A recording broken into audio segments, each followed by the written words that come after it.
Bienvenue sur le plateau de AI for Finance. Nous allons parler de déploiement à l'échelle et de comment y arriver.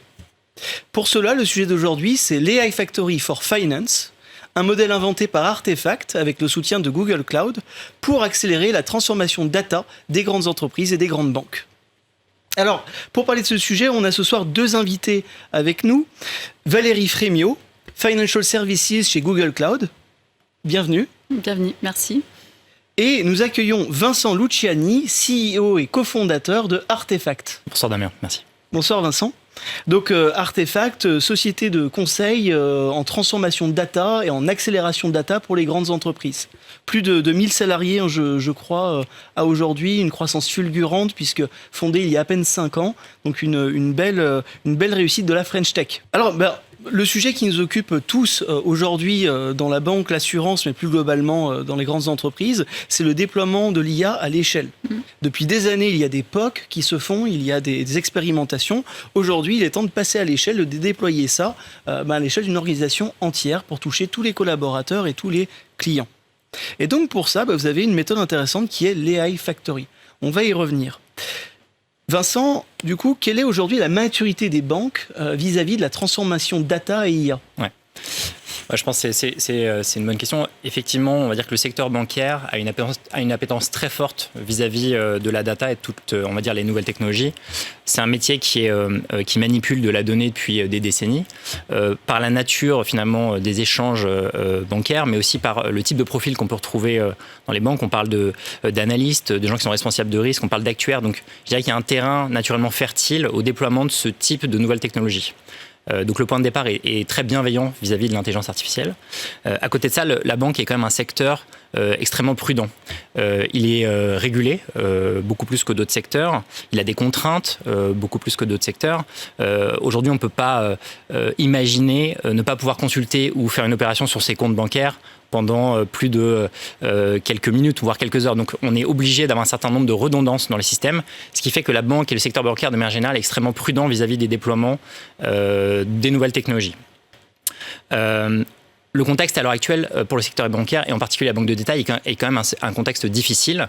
On observe depuis quelques années une lente érosion des revenus qui sont principalement drivés par deux grands facteurs aujourd'hui. Les taux, et on le sait aujourd'hui, la politique, la macroéconomique autour des taux fait que les taux sont bas. Et donc ça tire les revenus des banques vers le bas. Et les commissions. Les commissions aujourd'hui sont énormément chamboulées par l'apparition notamment des néobanques. Et donc le revenu modèle des banques aujourd'hui est hautement challengé. Donc quelque part, l'intelligence artificielle dans un contexte, on va dire, de disruption massif que connaît le secteur bancaire à l'heure actuelle, apparaît comme une solution et un outil finalement pour à la fois simplifier les processus, mais aussi pour améliorer la relation client qui reste quand même le cœur de la bataille aujourd'hui pour les banques. Et d'ailleurs, on voit une accélération, Valérie. Oui, alors tout à fait. Aujourd'hui, ce qu'on constate, c'est qu'il y a une accélération de cette transformation qui est devenue nécessaire. Alors pourquoi elle est nécessaire ? C'est parce qu'aujourd'hui, les institutions financières ont besoin d'être beaucoup plus agiles, beaucoup plus réactives et se concentrer sur leurs clients avant tout et surtout de maîtriser leurs coûts et réduire ces coûts-là. Et donc, elles vont davantage chercher à se rationaliser, leur processus et à industrialiser. Et donc, pour répondre à ces impératifs, les acteurs devront proposer des solutions d'intelligence artificielle performantes, dotées de use cases déjà éprouvés pour en fait renforcer cette efficacité opérationnelle. Alors, ces use cases, en fait, est-ce qu'aujourd'hui, on n'a pas un overview, une sorte de hélicoptère view de tous les use cases possibles ? Alors, si, Damien, tu peux l'avoir chez Google Cloud. En fait, Google Cloud, aujourd'hui, propose 6 types de use cases d'intelligence artificielle pour les métiers de la finance.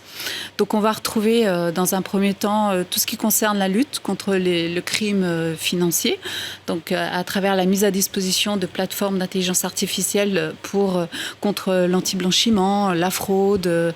On va retrouver plusieurs cas. Deuxième sujet, c'est tout ce qui concerne la gestion des risques. avec une mise à disposition de solutions qui traitent de très larges volumes de données, typiquement dans la liquidité, c'est nécessaire. Un troisième use case que l'on voit et qui est très connu, c'est l'expérience client. Vincent en parlera un peu plus, avec notamment tout ce qui est voix aussi. On a aussi un sujet particulier chez Google Cloud qui est la vision. Et comment on met en place des solutions un peu plus automatiques de machine learning pour faciliter tout ce qui est traitement et reconnaissance de l'image. Et puis pour finir, des choses un peu plus communes, c'est les outils collaboratifs où en fait Google Cloud a intégré des composants d'intelligence artificielle pour faciliter la collaboration. Donc ce qu'il faut savoir aussi, c'est que Google Cloud investit massivement sur tout ce qui est matériel scientifique, notamment à travers l'ordinateur quantique. On a aussi à savoir, une grande partie des travaux qui sont réalisés dans le développement de l'intelligence artificielle chez Google Cloud est mis à la disposition du monde open source, donc est partagé en fait. Donc ça c'est très important pour déployer en fait la partie intelligence artificielle. Une cartographie des use cases pour aider à déployer. D'ailleurs, est-ce que Vincent, on pourrait aller dans le détail d'un use case? Est-ce que tu pourrais nous citer un use case un peu plus précis et nous décrire comment ça fonctionne? Oui. Use case AI? Alors, un des use cases sur lesquels on travaille beaucoup, notamment en banque aujourd'hui, c'est l'utilisation de l'intelligence artificielle pour automatiser tout ou partie du traitement de la réponse par le conseiller lorsqu'il y a un appel entrant à sa banque et directement adressé à son conseiller. Juste pour situer le contexte, dans un contexte de digitalisation, paradoxalement, il y a de plus en plus de sollicitations au call center. Donc on voit le volume d'appels entrants augmenter, et bien sûr pendant le Covid ça a été aussi exponentiel, donc il y a un enjeu très important finalement d'arriver à traiter le plus d'appels possible, et donc l'intelligence artificielle ça peut être une solution. L'enjeu économique est très important. Un appel, ça peut coûter entre 5 et 10 euros pour une banque. Et une grande banque en France peut avoir des dizaines de millions d'euros, dizaines de millions d'appels entrants par an. Donc on voit l'enjeu que peut apporter une intelligence artificielle. Donc concrètement, qu'est-ce que ça apporte ? Il y a plusieurs niveaux finalement de ce qu'on appelle le cas d'usage possible. Le premier niveau, c'est d'être capable de détecter, de comprendre le motif d'appel et notamment de comprendre s'il y a une insatisfaction. D'être capable de rapidement de catégoriser cette insatisfaction pour être capable de la traiter ultérieurement. Un deuxième usage de cette compréhension finalement de l'appel, ça peut être d'aider à dimensionner ou de paramétrer son centre d'appel en fonction finalement des types de demandes et d'adapter le nombre et le volume de conseillers par rapport à des appels spécifiques. Donc ça, c'est un premier niveau de cas d'usage. Le deuxième niveau qu'on va voir, c'est finalement l'accompagnement du conseiller pour finalement formuler la meilleure réponse possible en fonction du problème du client, notamment pour des problématiques qui peuvent être complexes, où le conseiller peut avoir toute une palette finalement de réponses à sa disposition. L'intelligence artificielle, avec bien sûr en entrée des données du client, va être capable d'aider le conseiller à finalement dans l'ensemble de sa boîte à outils trouver la meilleure réponse. Voilà. Et le dernier niveau, qui est celui qu'on imagine quand on parle d'une intelligence artificielle, c'est finalement le traitement automatique d'une partie des réponses. Voilà, ça finalement, même si c'est dans l'imaginaire ce qu'on imagine étant l'usage le plus facile d'une IA, finalement ça reste un usage parmi d'autres. Nous on estime que de manière générale de 20 à 25% des appels entrants pourraient être automatisés par une intelligence artificielle. L'intelligence artificielle apportera quand même de la valeur, comme je l'expliquais, dans les autres usages, notamment dans l'amélioration de la relation client, qui reste un des combats hyper importants du centre d'appel. Donc l'IA est indiscutablement ici d'une aide précieuse et d'une grande efficacité. Absolument. Donc on a parlé du déploiement à l'échelle. Quelles sont aujourd'hui les barrières qui freinent un déploiement à l'échelle? Parce que si on ne l'a pas fait plus tôt et que c'est toujours un sujet aujourd'hui, c'est qu'il y a bien des raisons. Quelles sont ces raisons? Quelles sont les barrières? Qu'est-ce qui se passe, Vincent? Ouais. Alors c'est vrai qu'aujourd'hui, on parle beaucoup de ce qu'on appelle de POC, des Proof of Concept. Ils sont multipliés ces dernières années parce que même s'il est vrai que c'est difficile d'industrialiser, aujourd'hui, c'est facile de tester. Et Valérie aura peut-être l'occasion d'y revenir. Les technologies aujourd'hui permettent finalement un test très facile. Alors qu'est-ce qui permet finalement, qu'est-ce qui empêche l'industrialisation? Alors je pense que, et en particulier dans le secteur bancaire, comme ces tests aujourd'hui sont très faciles, on voit une multiplication décentralisée des initiatives. C'est-à-dire que finalement, dans une grande banque en France aujourd'hui, je vais avoir des milliers de collaborateurs qui vont travailler sur de la data et tous vont pouvoir finalement tester leur petit algorithme d'intelligence artificielle. Et la décentralisation finalement empêche la cohérence d'une initiative qui pourrait être un petit peu plus fondamentale. C'est pour ça que nous, dans l'IA Factory, on met en place une gouvernance centralisée qui permet finalement de définir un chemin commun pour construire une intelligence artificielle à l'échelle d'une entreprise. Ça, c'est une... Oui. Non, je t'en prie. Ça, c'est une première barrière qu'on voit de façon assez organique dans les grands groupes. Une deuxième barrière, c'est finalement, ça peut être une appréhension par les métiers du coût du déploiement de ces technologies. C'est vrai que ça peut faire peur, notamment dans une banque où finalement intégrer, ça veut dire se brancher au système SI. Et la mise en œuvre peut être complexe. Et donc c'est pour ça qu'aujourd'hui on a des méthodes, et c'est tout le but de l'IA Factory, pour arriver à déployer progressivement au fur et à mesure les différents use cases en travaillant sur du pragmatisme et de la rentabilité progressive. Mais alors donc cette AI Factory, une méthode inventée par Artefact, est-ce que tu peux nous en dire plus? Comment ça fonctionne? Quels sont les piliers de l'AI Factory? Comment vraiment ça répond aux pain points des grands groupes, des banques pour déployer à l'échelle? Oui. Alors déjà, qu'est-ce qu'on appelle industrialiser ou déployer à l'échelle? Pour nous, ça veut dire être capable de coder un logiciel, pour le dire en français, qui fonctionne dans 99 ou 100% des cas, qui soit intégré finalement au service informatique historique des grandes banques et qui soit utilisé par les collaborateurs. Voilà. Il faut comprendre que finalement, déployer de l'intelligence artificielle, c'est pas télécharger un logiciel ou c'est pas mettre à jour finalement sa version de Word. C'est un processus qui peut être long et qui nécessite d'être organisé sur plusieurs mois, voire sur plusieurs années.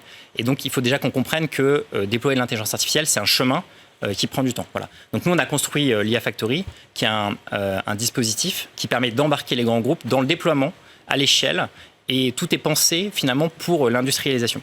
C'est basé sur 3 grands principes. Les personnes, parce que ce sont avant tout des experts qui développent ces technologies, une méthode de travail et des technologies, et bien sûr on collabore dans le volet technologique avec Google Cloud notamment, dans le déploiement de ces technos. Alors sur les personnes, ce qu'il faut comprendre, c'est que finalement, on parle beaucoup des data scientists quand on parle d'intelligence artificielle. Bien sûr. Aujourd'hui, quelque part, l'enjeu n'est plus finalement au niveau des algorithmes, l'enjeu est au niveau du code et du développement. On a eu tendance à mettre trop l'accent par le passé sur la data science. Aujourd'hui, pour industrialiser, il faut être capable de rassembler un pool d'expertise et de compétences, bien sûr des data scientists, mais aussi et surtout des développeurs qui vont être capables finalement d'intégrer proprement les algorithmes dans les écosystèmes cibles de nos clients. Donc ça, c'est sur la partie people, bien travailler sur des équipes hybrides. C'est ce qu'on fait dans l'IA Factory. Le premier pilier, les people. Premier pilier, les people, qui se concentrent autour de ce qu'on appelle le feature team, qui sont des équipes hybrides qui viennent embarquer à la fois des profils data, souvent des profils business aussi, on n'en a pas parlé, et des profils plus technologiques. Le deuxième pilier, c'est les méthodes de travail. On travaille notamment sur ce qu'on appelle aujourd'hui, et c'est une science assez moderne, le ML Ops, Machine Learning Ops. Alors c'est du jargon. C'est une convergence. Alors, qu'est-ce que c'est le Machine Learning Ops? Voilà, c'est une convergence entre finalement les méthodes scientifiques de déploiement d'algorithmes et les méthodes de best practice de développement qui ont permis finalement de réduire le temps de déploiement de la technologie qu'on appelle le DevOps. Voilà. Donc l'idée, c'est d'être capable, en tant que collaborateur, donc cette fameuse feature team, d'avoir des méthodes de travail communes pour aller déployer du code à l'échelle le plus rapidement possible. Donc ça suppose d'intégrer des méthodes de développement appliquées à la data. Donc on va retrouver des bases, mais que quelque part, on n'intégrait pas il y a quelques années parce qu'on était trop concentré sur les algorithmes. Donc ces bases, c'est quoi? C'est être capable de versionner son code, c'est-à-dire que je vais avoir une version 1.1, 1.2, 1.3. Je vais très rapidement être capable d'améliorer la qualité de mon code.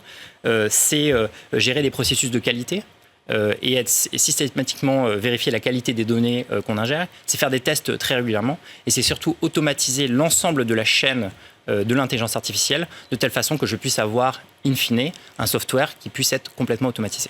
Et donc, ça, c'est la méthodologie. La méthode. Troisième pilier, c'est les technos.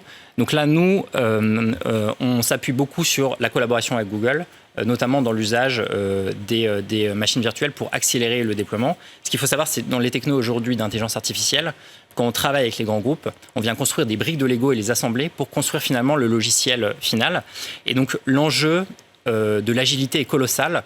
On va aller utiliser des papiers de recherche qui vont nous donner un accès à un certain algorithme. On va s'appuyer sur des frameworks open source. L'architecture va changer régulièrement. Du coup, l'importance d'avoir une architecture très ouverte et très modulaire est critique dans le déploiement de ces nouvelles technologies. C'est pour ça qu'on fait le choix très régulièrement de faire des partenariats avec les solutions de providers de cloud comme Google pour accélérer l'agilité dans le déploiement. Donc, et c'est là où interviennent finalement ces cloud providers. Donc Google Cloud travaille avec vous pour ce troisième pilier qui est le pilier techno.